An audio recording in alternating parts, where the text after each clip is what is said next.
কোথায় গেছিলে রোহিত? ফুলকিও নিশ্চয়ই তোমার সঙ্গেই গেছিল। সেইখানেই সাপের কামড় থেকে বাঁচিয়েছে তোমাকে। তারপরেও তুমি ওকে বাপের বাড়িতে রেখে এলে। তুমি এখানে একা থাকো না রোহিত, একটা পরিবারের সঙ্গে থাকো। আমি বলছি তো, আমি পরে সবটা বুঝিয়ে বলবো। এখন কিছু বুঝিয়ে বলতে পারছি না। প্লিজ প্লিজ আমাকে একটু একা থাকতে দাও না প্লিজ। রোহিত, দামি রোহিত। কাকি তুমি দাঁড়াও, আমি ফুলকিকে ফোন করছি।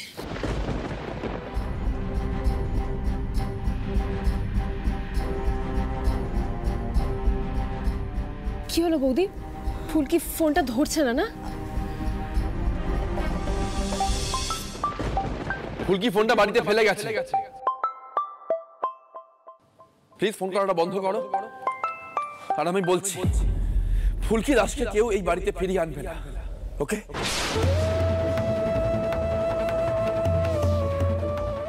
ওই পরিবারের সঙ্গে আমি কোনো সম্পর্ক রাখতে চাই না। আমি একেবারে ঠিক সিদ্ধান্ত নিয়েছি। প্লিজ আমার কথাটা মানো সবাই।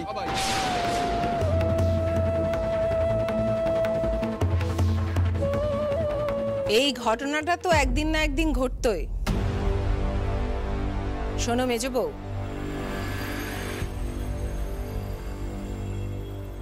তুমি না এই মেয়েটার জন্য আর হেদিয়ে মরো না তো। এই এক অশান্তি আর কতবার হবে? মাস্টারমশাই এসব শুনলে আবার অস্থির হয়ে পড়বেন। আমি কিন্তু এই সমস্ত ঝামেলা আর সহ্য করতে পারবো না। তোমরা না এই মেয়েটাকে এবার ভুলে যাও সকলে। রোহিত তোকে পছন্দই করে না, বারবার শুধু এক অশান্তি আর ঝামেলা। দিদি তা বললে তো হয় না, ফুলকি তো এই বাড়ির বউ। তো বউ তো নিজের বরকে সামলাতে পারে না কেন? বারবার ওর বর ওকে বাপের বাড়িতে রেখে আসে, নাহলে ও নিজেই বাপের বাড়ি চলে যায়। ওদের মধ্যে কথাবার্তা বন্ধ থাকে, না হলে ও কোনো একটা বড় দুর্ঘটনা ঘটিয়ে বসে। তারপর ওর বাপ আমাদের বাড়িতে এসে আমাদেরকে এই কথা শুনিয়ে যায়। কেন কেন ঘটবে এসব? তাছাড়া ওই মেয়ে তো এই বাড়ির আদব কায়দা কিছুই রপ্ত করে উঠতে পারেনি। কখনো লাবুকে ভুলভাল কথা বলে দিচ্ছে, কখনো রুদ্রকে অপমান করছে, কখনো তমালকে তাতিয়ে তুলছে। এসব কেন ঘটবে? কেন সহ্য করবো আমি এসব? তাহলে তুমি কি করতে বলছো বলো?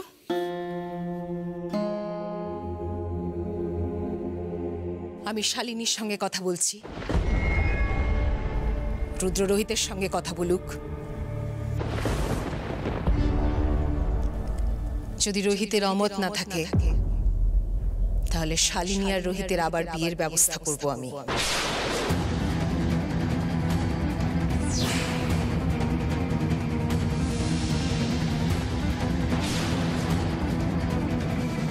দিদি ওরা দুজন দুজনকে ভালোবেসে বিয়ে করেছিল, এখনো ভালোবাসে, যেটা তুমি বুঝেও বুঝতে পারছো না মেজো বউ। দেখো ওদের সম্পর্কটার একটা পরিণতি হওয়া দরকার, নাহলে এই অশান্তির আর শেষ থাকবে না। রোহিত আর শালিনীর বিয়ে? না না, এ হতে পারে না দিদি। তুমি তো সবটা জানো। রোহিতের সব থেকে খারাপ সময় যেই মেয়েটা ওকে ছেড়ে চলে গেছিল, সেই মেয়ে ওকে কি করে ভালোবাসতে পারে? না না, মানুষের মনের পরিবর্তন হয়। তুমি না একজন স্কুলের দিদিমণি, মাস্টারমশাই তোমার বিচার বুদ্ধির এত প্রশংসা করেন, আর তুমি এইটুকুও বুঝতে পারছো না?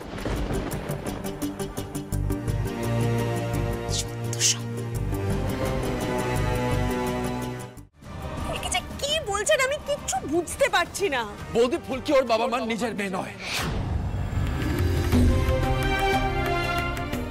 জানো তোমরা? কিন্তু এই কথাটা ফুলকি দাস জানতো। তা সত্ত্বেও এই কথাটা ও কাউকে বলেনি। কেন? এত বড় সত্যিটা এই বাড়ির সবার কাছে ও লুকিয়ে গেছিল কেন? এই কান্নাকাটি দেখি এর আগে আমি বহুবার বলেছি, কিন্তু আর নয়।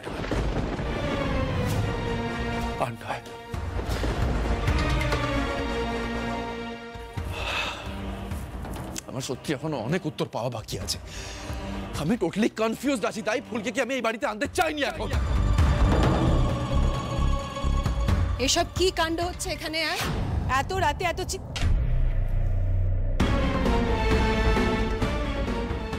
হে কি? ফুলকি এখানে কেন? আর এই পুলিশটা এখানে কি করছে? এসব কি কাণ্ড হচ্ছে আমাকে কেউ বলবে? দাঁড়াও দাঁড়াও হেমন্তী, দাঁড়াও। আমি সত্যি কিছু বুঝতে পারছি না। অরুণা, আমি কি জানতে পারি এখানে কি হচ্ছে? ফুলকি জানতে পেরেছে সবিতা কাকিমা ওর নিজের মা নয়।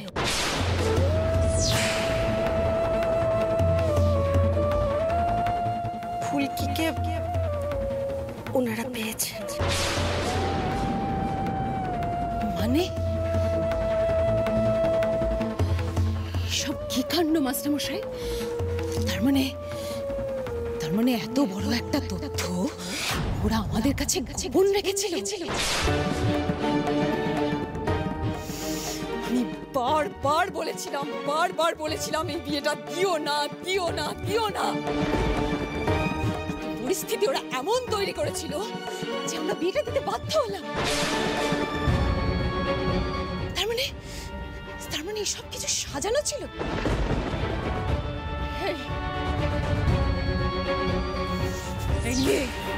বেরো এই বাড়ি থেকে, বেরো।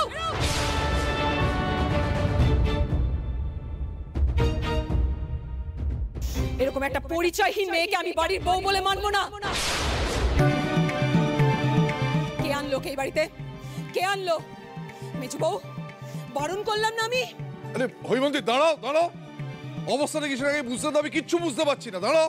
এতে বোঝার মতো কিছু নেই মাস্টারমশাই। পারমিতা, তুমি এই মেয়েটাকে আনতে গেছিলে আর এই পুলিশটাকে সঙ্গে করে নিয়ে গেছিলে। কি চাও কি তোমরা? সবাই মিলে বংশের মুখে একটা চুনকালি নামা খালি চলছে না? না,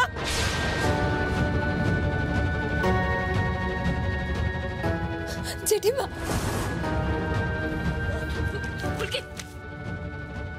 তুমি দিদিকে এভাবে কেন বলছো? যা বলার আমাকে বলো। আবার এগিয়ে এসে মুখে মুখে বড় বড় কথা।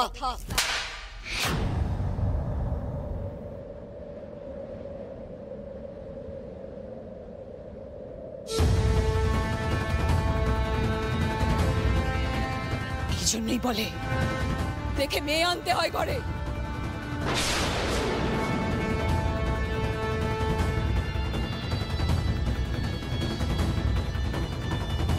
মশাই, দেখো কোথাকার কোন একটা ফালতু মেয়েকে তুলে এনে বাড়ির বউ করেছো। দেখো, তুমি ওর গায়ে হাত দিলে।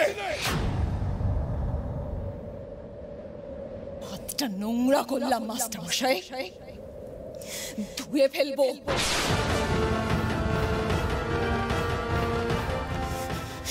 আর এই পুলিশটাকে এখান থেকে চলে যেতে বলে এক্ষুনি, নাহলে কিন্তু আমি ওকেও ধাক্কা মেরে বাড়ি থেকে বার করে দেবো।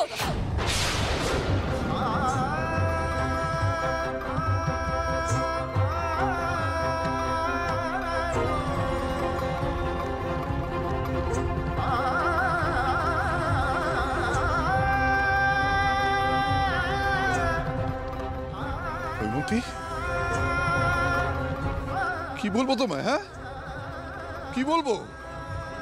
আমার সবকিছু শেষ করে দিলে তুমি, সব শেষ করে দিলে। হ্যাঁ, আমি তো চিরকাল প্রাণপণে চেয়েছিলাম বাড়ির সকলকে নিয়ে আনন্দে থাকবো, একসাথে তলায় থাকবো। হ্যাঁ, শেষ করে দিলে। তুমিও তো এতদিন তাই ভাবতে। কি গো, ভাবতে না? কি হচ্ছে তোমার বলো? তুমি আর নিজের মধ্যে নেই না? নিজের মধ্যে নেই, তাই তো? তুমি এখনো আমারই দোষ থেকে যাচ্ছ। আর এই মেয়ে ফুলকি, যার জন্মের কোনো ঠিক নেই, মেজো বউ তাকে বাড়িতে ফিরিয়ে আনলো, যার পর কিনা তাকে বাপের বাড়িতে রেখে এসেছিল। তাকে ফিরিয়ে আনলো কে? আর তোমার ছেলের বউ কার সঙ্গে গেছিল? নিজের কলেজের পুরনো সহপাঠীর সঙ্গে। এটা শোভন?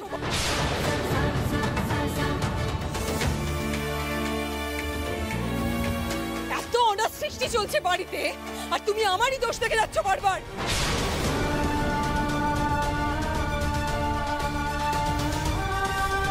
আর রক্ত বইছে শরীরে, সেটা গুরুত্বপূর্ণ নয়। না, নয়।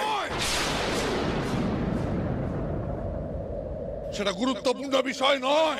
মানুষের জন্ম তার হাতে নেই, তার কর্ম তার হাতে আছে। পরিচয়। এই ফুলকি ফুলকি, হ্যাঁ, রোহিতের প্রাণ বাঁচিয়েছে গো, রোহিতের প্রাণ বাঁচিয়েছে।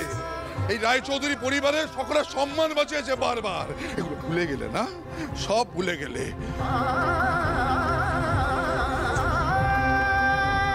জন্ম পরিচয়, জন্ম হৈমন্তী এমন তো হতে পারে আমাদের খুব কাছের মানুষ একজন, তার পরিচয় লুকোনো আছে, আর সেই পরিচয়টা সম্মানের নয়।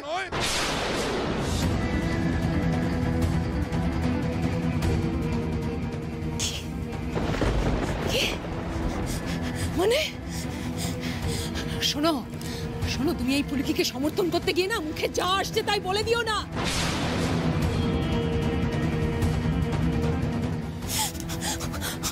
আমি আর কোনো কথাই বলতে চাই না এই বিষয়ে, কোনো কথাই বলতে চাই না।